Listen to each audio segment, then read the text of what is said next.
rough being Falcon fan. But good news, Drizzy Drake London back. Meet me at London. If you find time, we can run one. Talk about things can't undo. Just send pin, I even find you. 6-1 on money, 9-2. Just say words I run through. 2 texts, no reply, I knew. 1-2, 1-2. What's going on, family? It's your boy C-Mo the C Mitchell checking in with another Falcons Bird Bath. Shout out to our loyal subscribers and followers and our casual viewers. If you haven't already and you love Falcons content and great sound football knowledge, hit that like and subscribe button. And after a recent Week 4 win versus the Commanders at home, the Falcons are now 2-2 going into the bye week. This is a game that the Falcons jumped out with an early lead and never gave it back. Score makes it look a lot closer than the game actually was. The Commanders truly were never in a position to really win this game, and I love that the Falcons were able to close on this. Now, after our immediate post-game reactions, we've had a chance to go and look at the all-22 footage, do a little bit more dissecting. So I'm gonna hit you guys with 3 things that I loved about the game this week, 3 things I didn't like that the Falcons did, and 3 things that I expect to change in the near future after the bye week for the Falcons. The number one thing that I loved about what the Falcons did this week was Charlie Woerner. And why is it that I'm bringing up Charlie Woerner? Because he said, run the ball. This team continues to run the ball. It's gonna rise to the top. I'm talking all the way to the top. Zack Robinson's had us in a position we'd unjustifiably not want to be in, but the cream will rise to the top. Oh yeah! This is the Commanders. The Falcons were extremely committed to running the ball. They ran the ball early and they ran the ball often. If 25 carries per game is the golden number, as I said, then 35 is the platinum number. The Falcons ran the ball 37 times on Sunday. 17 with Bijan Robinson, 16 with Tyler Algier, and Penix got out for another 4 attempts. So technically it's 33 rushing attempts with the running backs. Corners on the field. The Falcons are typically in 12 personnel. 1 running back, 2 tight ends. And that's a vast difference from what they did a lot last year. This year, Kyle Pitts is on the field a lot more with Charlie Woerner instead of them having Ray McCloud. And in a lot of those sets, Kyle Pitts is either a slot receiver or he's a second tight end lined up in line on the line of scrimmage. Of the 63 plays we had on Sunday, Kyle Pitts was on the field for 51 of them, and Charlie Woerner was on the field for 48 of those plays. Really like the creativity of the Falcons when they have Charlie Woerner on the field. That's one of the biggest bright spots of Zack Robinson this year, actually, believe it or not. Of course, first and foremost, you get your traditional 2 tight end sets. In these situations, you're going to get Charlie Woerner right here and Kyle Pitts right here, or on the opposite side of the line of scrimmage. And this has been very effective for us in running the ball this year with Bijan Robinson and Tyler Algier. But what you're also getting with Charlie Woerner on the field is this formation, which I like a lot. You have Charlie Woerner in the backfield with Kyle Pitts out here and Bijan Robinson over here. And what that does for the Falcons is it gives them a 6th blocker in the backfield. And that, in turn, by default, allows us to be a lot more creative with Bijan Robinson. Bijan had 17 attempts for 75 yards, but he also had 106 yards receiving on 4 receptions for 5 targets. This also messes with some of the defensive personnel groupings. Defensive coordinators like to peep the personnel, as I said before, of what you have on the field. So typically, you're seeing that there's 1 running back with 2 tight ends out there, and you're thinking, oh, I could put out just typical personnel. But when you're lining up Bijan out at wide receiver or slot, and then you have Kyle Pitts out there at the slot, and you have Charlie Woerner in the backfield, that kind of changes up the personnel that the defense really needs to have on the field, because now you have better guys in space that can catch the ball, and they're harder to cover. And you're probably not going to be in nickel formation if you're thinking they're coming out with 2 tight ends, because you're assuming they're going to probably run the ball. So it makes the offense a lot less predictable. And if they come out there to attack a heavy set formation, you could probably spread them out a little bit more and audible a little bit more. That's not something we've seen yet, but I believe that's a wrinkle that they'll probably install, or at least I'm hoping they'll install during the bye week. I was watching PFF the other day, and I saw a crazy stat about how when the Falcons are out there in 12 personnel, they're like one of the top 5 offenses in the league. Whenever they're in other formations, they're like number 15. So it's a lot better for us when we're out there with 12 personnel. That's probably our best formation for us. Another thing that I really liked about the Falcons is that we got Kyle Pitts the ball a lot more this week.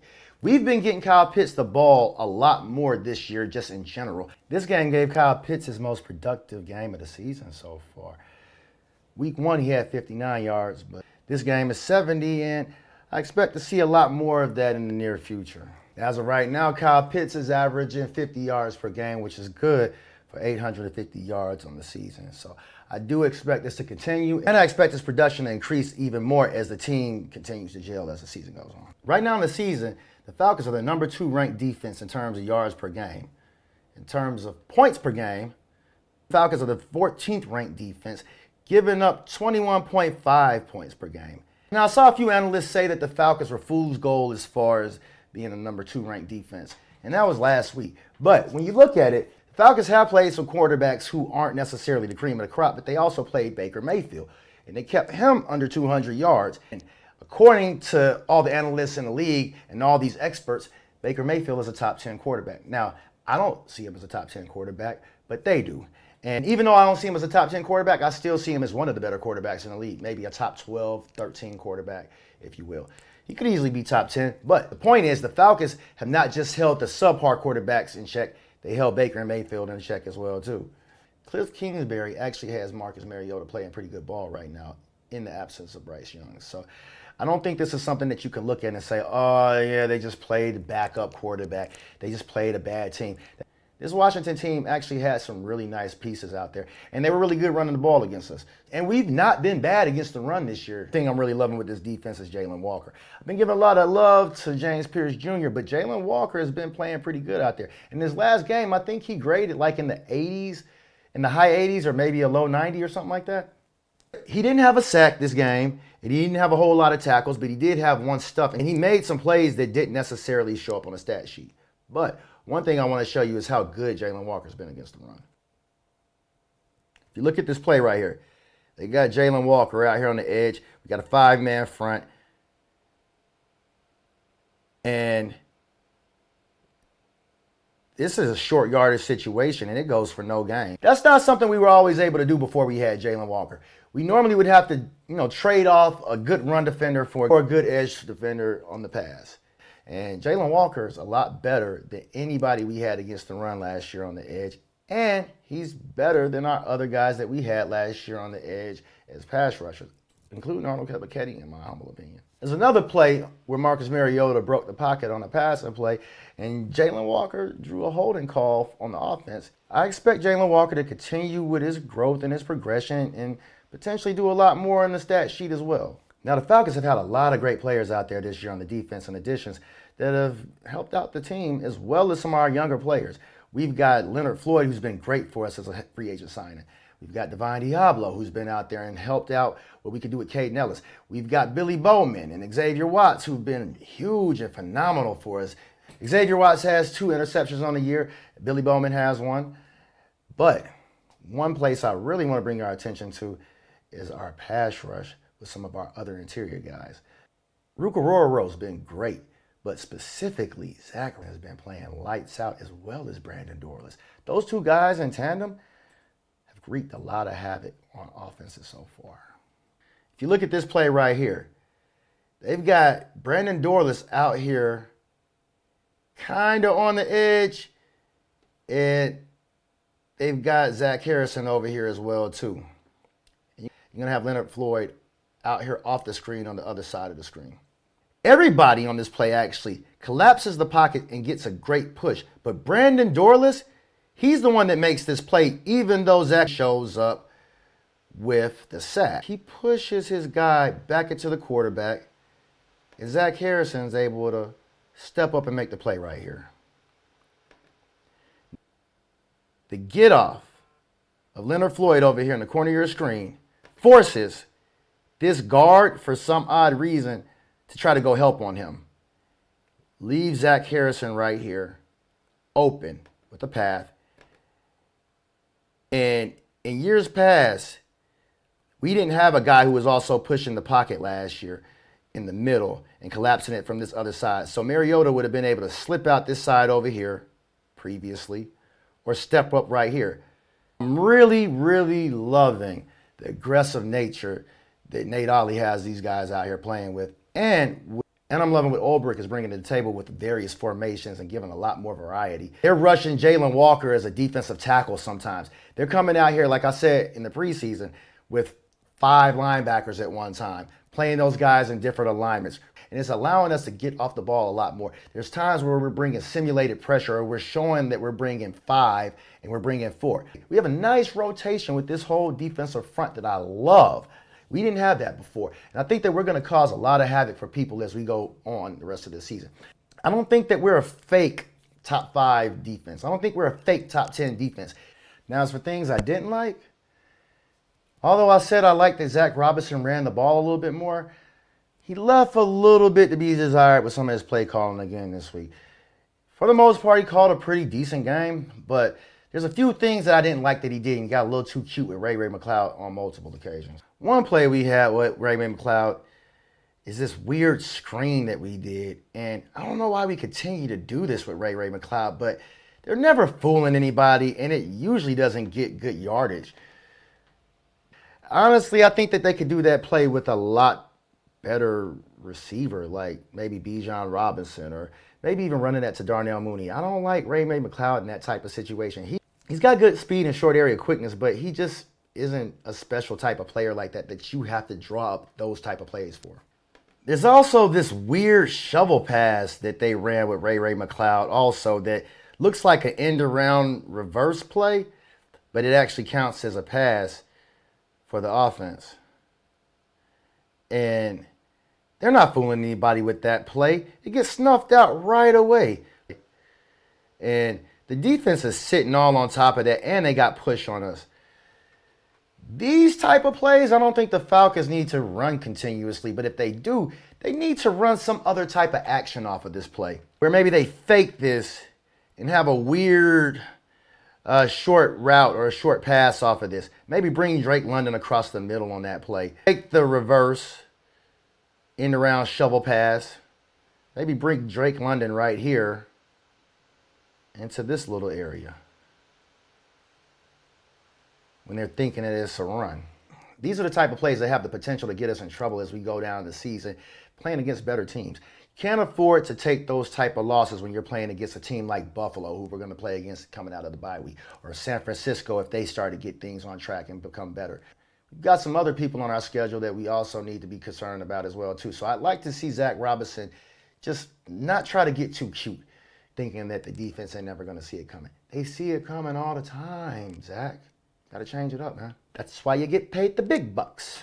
And last but not least, of the things that I didn't really care for on Sunday, our kickoff coverage at times.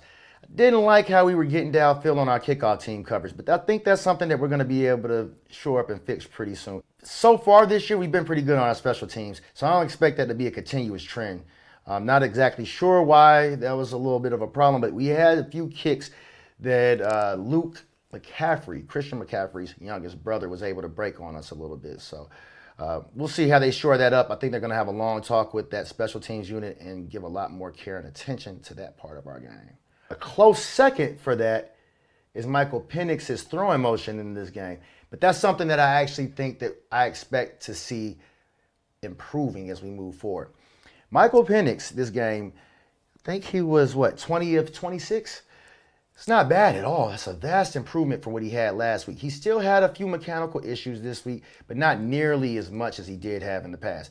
The one place that I didn't like is where he threw the interception that we had. Somebody more intelligent than me on judging quarterbacks in the chat, let me know what you think. Seems like he doesn't get enough throwing power. Enough out of his hips on this play.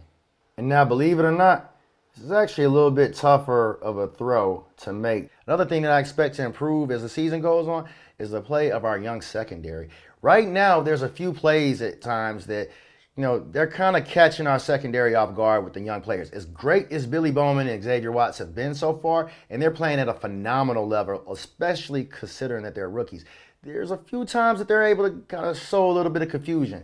But I think this is a really good game for them to learn on because Cliff Kingsbury is one of the better offensive coordinators in this league. Not necessarily a great head coach, but he's taken a lot of quarterbacks and improved them and made them look a lot better. Kyler Murray, for example.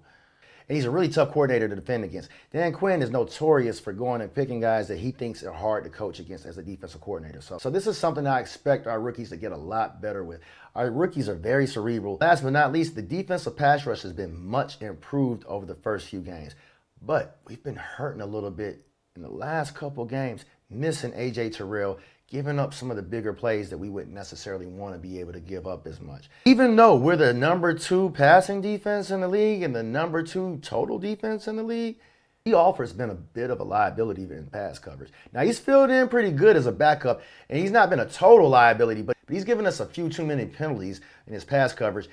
And he doesn't have the ball tracking skills to be able to turn around, look up at the ball, and stay on his defender at the same time. He's a solid player to have out there, especially as your, 4th or 5th cornerback. But I can't wait for A.J. Terrell to get back over here. Mike Hughes has been pretty solid. He's been okay. You can't have him out there as your best cornerback. But I do expect to have him back after the bye week. I think he's nursing a hamstring injury, and I don't think this is going to be something that's lingering. They held him out for a few weeks because they wanted to make sure that he healed up 100%, because down the stretch, we're really going to need him if we want to be able to compete as a playoff team. One thing that I do want to see happen is us upgrade the cornerback position with maybe somebody like Asante Samuel Jr., like I said in the previous post game. I'd love to have him as an addition on this team, but if he is cleared, there's a chance that the Chargers might just, keep him anyway. So we'll see what happens with that. All right, family, that's our show for today. C. Mitchell, checking out the Falcons Bird Bath and Point Game Official.